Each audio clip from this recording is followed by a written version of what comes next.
घनघोर बरसात में सुजीत अपनी पुरानी बैलगाड़ी लेकर मेले से लौट रहा था। आसमान में काले बादलों की मोटी परतें उमड़ घुमड़ कर गरज रही थीं, मानो धरती पर टूट पड़ने को तैयार हों। बिजली की चमक जब जब आसमान को चीरती, पूरा जंगल पल भर के लिए सफेद उजाले में नहा उठता और फिर अगले ही क्षण और भी भयावना अंधकार में डूब जाता। शाम ढल चुकी थी और अंधेरा अब तेजी से चारों ओर फैल रहा था। तेज हवा पेड़ों को झकझोर रही थी। सूखे पत्तों की सरसराहट किसी अनजानी आहट सी लग रही थी। कीचड़ से लथपथ रास्ते पर बैलगाड़ी के पहिए धीरे धीरे धंसते जा रहे थे और बेचारे बैल हर कदम पर रुक रुक कर आगे बढ़ रहे थे, मानो उन्हें भी इस तूफानी रात की गड़गड़ाहट और अंधेरे का डर सता रहा हो। हे भोलेनाथ, कैसी घनघोर बरसात बरसा दी है। घर पहुंचना भी दुभर हो गया है। अरे ये कीचड़ भी ना। बस अब हिम्मत रखो रे बैलो, थोड़ा और, अभी हमें गांव पहुंचना है। काश मैं मेले में इतनी देर तक नहीं रुकता। अरे चलो रे, थोड़ा और जोर लगाओ। ये कीचड़ भी बस नहीं छोड़ता। अरे बाप रे, ये बिजली तो सिर पर ही गिरी लगती है। मेले की वो भीड़ अब किसी सपने जैसी लग रही है। यहाँ तो बस डर ही डर है। ये कैसी रात है, बारिश रुकने का नाम ही नहीं ले रही।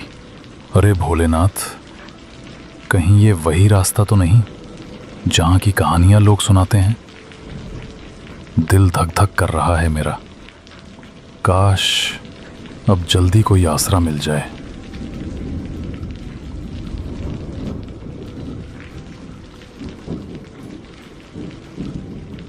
बारिश अब और भी तेज होती जा रही थी। बूंदें इतनी वेग से गिर रही थीं कि चेहरे पर पड़ते ही हल्की सी चोट का एहसास होता था। आसमान में बिजली बार बार चमक रही थी और बादलों की गड़गड़ाहट से धरती जैसे कांप उठती थी। चारों ओर सन्नाटा पसरा हुआ था। न कोई इंसान, न कोई आवाज, बस बारिश की लगातार ध्वनि और दूर कहीं से आती जंगली जानवरों की डरावनी आवाजें। सुजीत का दिल जोर जोर से धड़कने लगा। उसने इस रास्ते के बारे में कई डरावनी कहानियां सुनी थीं। दिन में यह रास्ता सुरक्षित लगता था, मगर इस तूफानी रात में सब कुछ भयानक रूप ले चुका था। तभी अचानक उसे दूर कहीं से मंदिर की घंटी की आवाज सुनाई दी। अजीब बात यह थी कि वो आवाज बारिश के शोर के बीच भी साफ और गूंजती हुई सुनाई दे रही थी। सुजीत ने ध्यान से सुना। हाँ, ये निश्चित ही किसी मंदिर की घंटी थी। अरे ये आवाज, ये तो मंदिर की घंटी जैसी लग रही है। हाँ बिल्कुल, पर इतनी तेज बारिश में कौन बजा रहा होगा इसे? सुजीत ने बैलों को उस आवाज की दिशा में मोड़ दिया। कुछ दूरी तय करने के बाद उसे घने पेड़ों के बीच एक बहुत ही पुराना शिव मंदिर दिखाई दिया। मंदिर पत्थरों से बना था और देखने में काफी जर्जर व प्राचीन लग रहा था, पर अजीब बात यह थी कि उसके भीतर से हल्की सी रोशनी झिलमिला रही थी। सुजीत ने अपनी बैलगाड़ी मंदिर के पास रोकी और उत्सुकता व डर के मिले जुले भाव के साथ जल्दी से मंदिर के अंदर चला गया। मंदिर बाहर से जितना पुराना लग रहा था, अंदर उतना ही स्वच्छ और शांत था। शिवलिंग के सामने अगरबत्तियां जल रही थीं और चारों ओर दूध और चंदन की हल्की सी खुशबू फैली हुई थी। ऐसा लग रहा था जैसे किसी ने अभी अभी पूजा की हो, मगर वहां कोई दिखाई नहीं दे रहा था। कोई है यहां? कृपया बाहर आइए। मैं रास्ता भटक गया हूं। बारिश बहुत तेज हो रही है। रास्ता कीचड़ में डूब गया है। बैल भी थक गए हैं। अगर थोड़ी देर यहीं रुक जाऊं तो कोई आपत्ति तो नहीं? अजीब है, मंदिर में रोशनी जल रही है, अगरबत्तियां भी सुलगी हैं, फिर कोई दिख क्यों नहीं रहा? कुछ देर बाद मंदिर के पीछे वाले कमरे से एक वृद्ध साधु प्रकट हुए, जिन्होंने गेरुए वस्त्र धारण कर रखे थे। उनकी लंबी सफेद दाढ़ी छाती तक लटक रही थी और माथे पर त्रिपुंड का गाढ़ा चिन्ह बना था। उनकी आंखों में गहरी शांति थी, पर चेहरे पर किसी गहरी चिंता की छाया साफ झलक रही थी। कौन हो तुम बेटा? इस तूफानी रात में यहां कैसे आ पहुंचे? महाराज, मैं पास के गांव से लौट रहा था। मेला देर तक चला गया, इसलिए देर हो गई। रास्ते में इतनी भयंकर बारिश शुरू हो गई कि कुछ सूझा ही नहीं। तभी मंदिर की घंटी की आवाज सुनी और यहां चला आया। वे कुछ क्षणों तक सुजीत को निहारते रहे, मौन और स्थिर। फिर धीरे धीरे शांत स्वर में बोले, इस समय जंगल में रुकना उचित नहीं है। ये जगह दिन में भले शांत लगे, पर रात में इसका रूप बदल जाता है। हर आवाज का यहां कोई ना कोई अर्थ होता है और हर सन्नाटे में कोई छिपा हुआ स्वर। बेटा, अगर तुमने बाहर की घंटी सुनी है तो जान लो, वो हर किसी को नहीं बुलाती। मगर महाराज, आप कह रहे हैं कि वो घंटी हर किसी को नहीं बुलाती। इसका क्या मतलब है? साधु ने एक गहरी सांस ली। उनकी आंखों की शांति अब गंभीरता में बदल गई। कुछ पल तक वे मौन रहकर सुजीत को ध्यान से देखते रहे, मानो उसके भीतर कुछ खोज रहे हों। फिर धीरे से बोले, बेटा, आज की रात यहीं मंदिर में रुक जाना। बाहर तूफान अभी थमने वाला नहीं है। मगर मेरी बात ध्यान से सुन। आधी रात के बाद अगर कोई आवाज सुनाई दे, चाहे कोई पुकारे, रोए या तुम्हारा नाम ले, किसी भी हालत में इस मंदिर की सीमा के बाहर मत जाना। याद रखना, हर आवाज इंसान की नहीं होती। सुजीत को साधु की बात कुछ अजीब जरूर लगी, पर उनके चेहरे पर झलकती गंभीरता देखकर साफ महसूस हो रहा था कि वे मजाक नहीं कर रहे थे। जी महाराज, मैं आपकी बात का ध्यान रखूंगा। चाहे कैसी भी आवाज क्यों ना सुनाई दे, मैं मंदिर के बाहर कदम नहीं रखूंगा। उसने मन ही मन सोचा कि शायद रात में यहां जंगली जानवर आ जाते होंगे, इसलिए साधु महाराज उसे डराकर सावधान करना चाह रहे हैं। साधु ने उसे पास के एक कोने में बैठने के लिए कहा। फिर वे अंदर चले गए और थोड़ी देर में एक थाली में कुछ ताजे फल लेकर लौटे।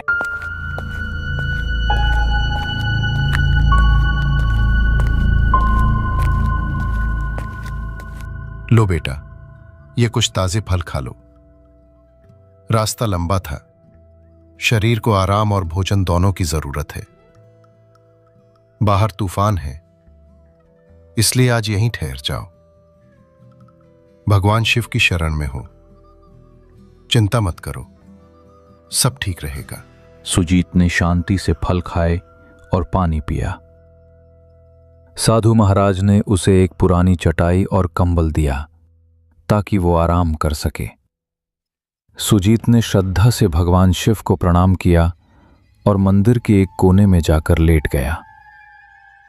थकान के मारे उसकी आंखें धीरे धीरे बंद होने लगीं। बाहर रात अब और गहरी हो चली थी। बारिश अब भी जोरों पर थी और हवाएं मंदिर की दीवारों से टकराकर सनसनाती हुई गुजर रही थीं। सुजीत नींद में जाने ही वाला था कि अचानक उसे एक अजीब सी आवाज सुनाई दी। पहले तो वो बहुत धीमी थी, पर कुछ ही पलों में वो आवाज धीरे धीरे तेज होती चली गई। सुजीत बेटा, बाहर आ जा। देख, मैं यहाँ हूँ। डर मत, मैं तेरी माँ हूँ। तू इतनी देर से लौटा नहीं, मैं तुझे ढूंढती ढूंढती यहाँ तक आ गई। बेटा, बस एक बार बाहर आ जा। देख, तेरी माँ तुझे बुला रही है। मेरे पास आ जा सुजीत। तू मुझे पहचानता है ना? मेरी आवाज़ सुन, मैं तुझसे मिलने आई हूँ बेटा। सुजीत, मेरी बात सुनो बेटा, मैं बड़ी मुसीबत में हूँ। कोई मुझे यहाँ से ले जाओ, वरना मैं बच नहीं पाऊंगी। तू तो मेरा साहसी बेटा है ना, बस एक बार बाहर आ जा, मुझे तेरी ज़रूरत है। देख, मैं यहीं तेरे मंदिर के बाहर खड़ी हूँ, ठंडी बारिश में भीग रही हूँ। जल्दी आ बेटा, मुझे बचा ले। सुजीत की आंखें अचानक खुल गईं। वो चौंक कर उठ बैठा। उसके चारों ओर सन्नाटा पसरा था, पर वो आवाज अब और स्पष्ट सुनाई दे रही थी।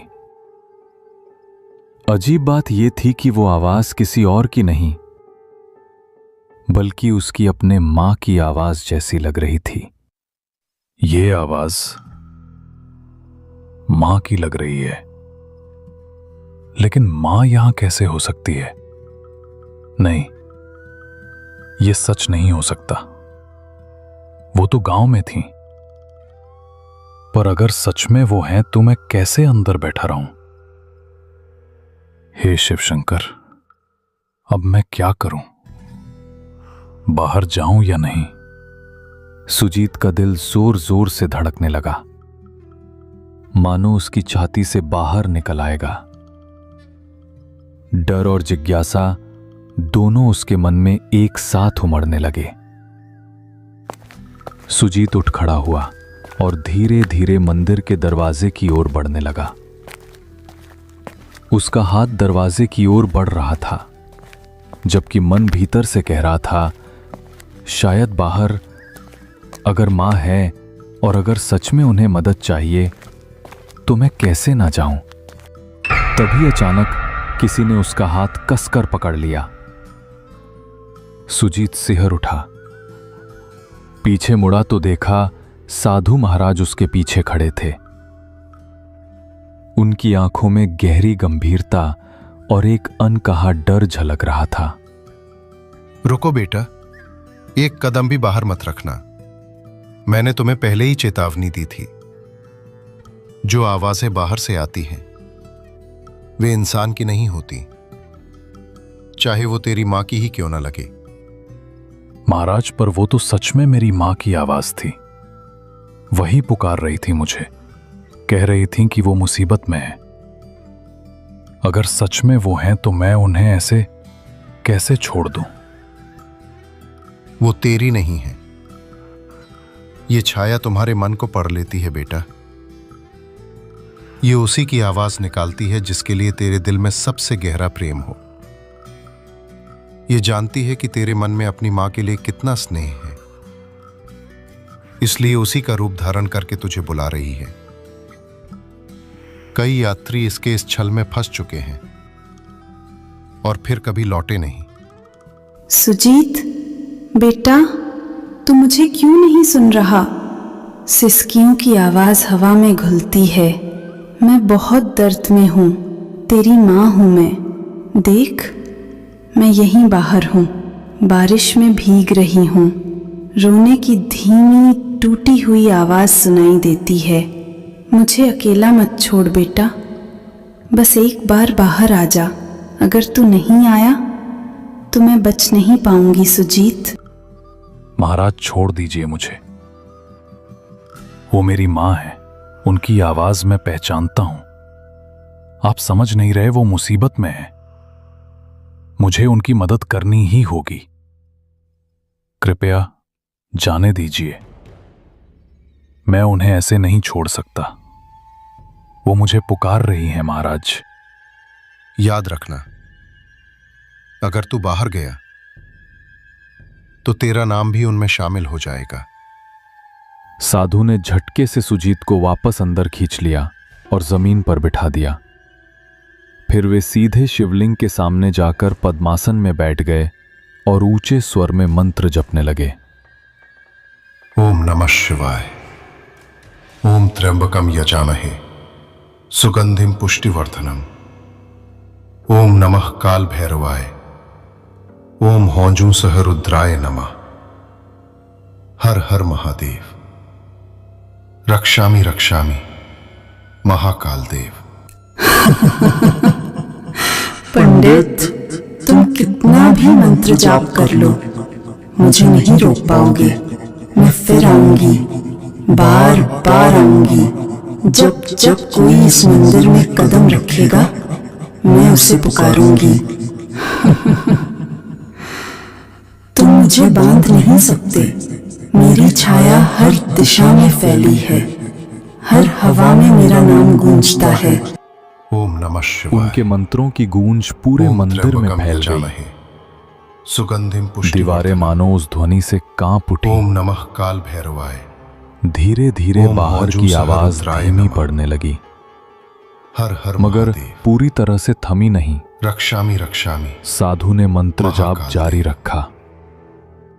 उनके माथे पर पसीने की बूंदें चमकने लगी थीं और पूरा मंदिर एक अजीब रहस्यमयी ऊर्जा से भर गया था। सुजीत डर के मारे कांप रहा था। उसका दिल तेजी से धड़क रहा था। अब डर मत करना बेटा, वो शक्ति अब लौट गई है। इस मंदिर की रक्षा स्वयं भोलेनाथ करते हैं। तुम अब निश्चिंत होकर सो जाओ, मैं यहीं बैठा रहूंगा। कुछ देर बाद बाहर की सारी आवाजें एकदम थम गईं। अब बस बारिश की लगातार गिरती बूंदों की आवाज रह गई थी। सुजीत कांपते हुए वापस अपनी चटाई पर लेट गया, मगर उसकी आंखों में नींद कहां थी। वो पूरी रात जागता रहा। हर आहट पर उसका दिल सहम उठता था। जब सुबह की पहली किरण मंदिर के अंदर पहुंची तो सुजीत धीरे धीरे उठा और बाहर निकल आया।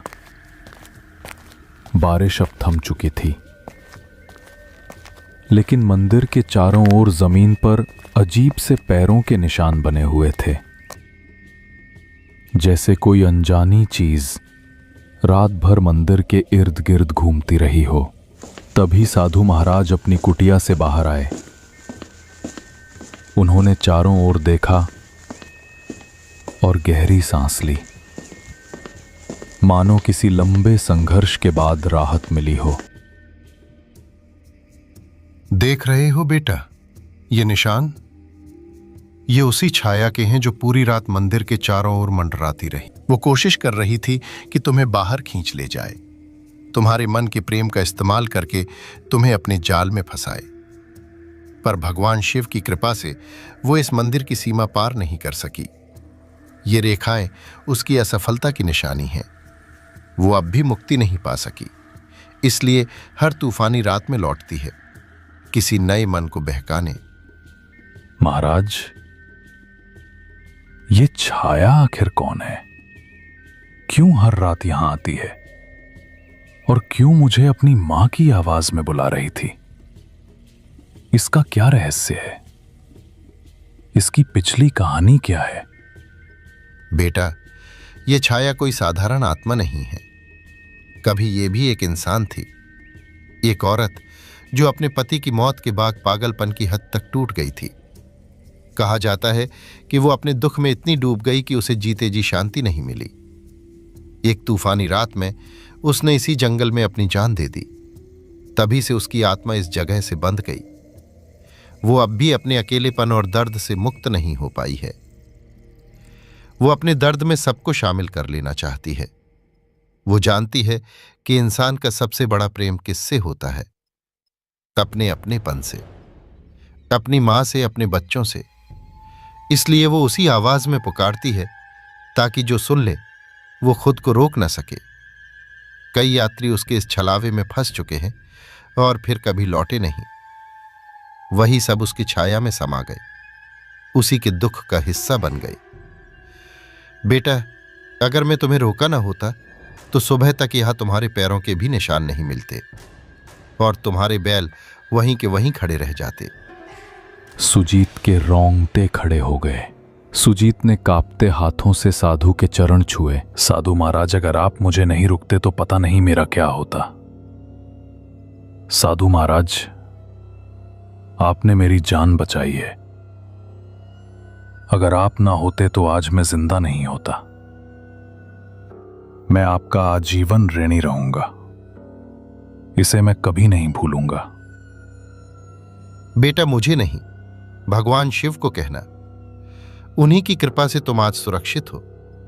याद रखना, उस छाया से बचने का एक ही उपाय है, श्रद्धा और विश्वास। ये दोनों कभी मत भूलना। सुजीत ने भगवान शंकर की मूर्ति के पास जाकर श्रद्धा से प्रणाम किया। फिर वो बाहर आकर अपनी बैलगाड़ी के पास पहुंचा। दोनों बैल सुरक्षित खड़े थे, जैसे रात की भयानक घटनाओं से अनजान हो। उसने बैलगाड़ी तैयार की, साधु महाराज को अंतिम प्रणाम किया और वहां से रवाना हो गया। रास्ते भर उसका मन उसी रात की घटनाओं में उलझा रहा। वो आवाज कितनी सच्ची, कितनी जीवंत लग रही थी। उसे एहसास हो रहा था कि अगर साधु महाराज न होते तो शायद आज वो जिंदा ना होता। सुबह की सुनहरी धूप अब पेड़ों की पत्तियों पर चमक रही थी। दोपहर तक सुजीत अपने गांव पहुंच गया। घर पहुंचते ही उसकी नजर अपनी मां पर पड़ी। वो आंगन में बैठी अपने छोटे बेटे से हंसते हुए बातें कर रही थी। मां को कुछ नहीं हुआ था, वो बिल्कुल सुरक्षित थी। ये देखकर सुजीत की आंखों से आंसू बह निकले। उसने दौड़कर मां को गले से लगा लिया। मां हैरान होकर बोली, अरे ये क्या हाल बना रखा है तूने सुजीत? कांप क्यों रहा है बेटा? कहीं रास्ते में कुछ हुआ क्या? बोल ना पगले, तू ठीक तो है ना? मां, मैं बहुत डर गया था। रात भर तुम्हारी आवाज सुनाई देती रही, इतनी सच्ची, इतनी करीब, जैसे तुम मुझे बुला रही हो। मैंने सोचा तुम किसी मुसीबत में हो। अगर साधु महाराज मुझे न रोकते तो शायद मैं आज तुम्हारे सामने न होता। सुजीत ने अपनी मां को रात की सारी घटना बताई। उसकी बात सुनकर मां की आंखों में डर और हैरानी दोनों छलकने लगे। धीरे धीरे ये खबर पूरे गांव में फैल गई। सबको मालूम हो गया कि उस जंगल में रात के समय कुछ अनहोनी घटती है। तब से किसी में भी इतनी हिम्मत नहीं रही कि अंधेरा होने के बाद उस रास्ते पर कदम रखे। अगर कोई अनजान यात्री भटक जाता तो गांव वाले उसे शिव मंदिर का रास्ता दिखा देते, जहां साधु महाराज निवास करते थे। अब सुजीत हर महीने मंदिर जाता, श्रद्धा से साधु महाराज के चरण छूता और पूजा का सामान व फल अर्पित करता।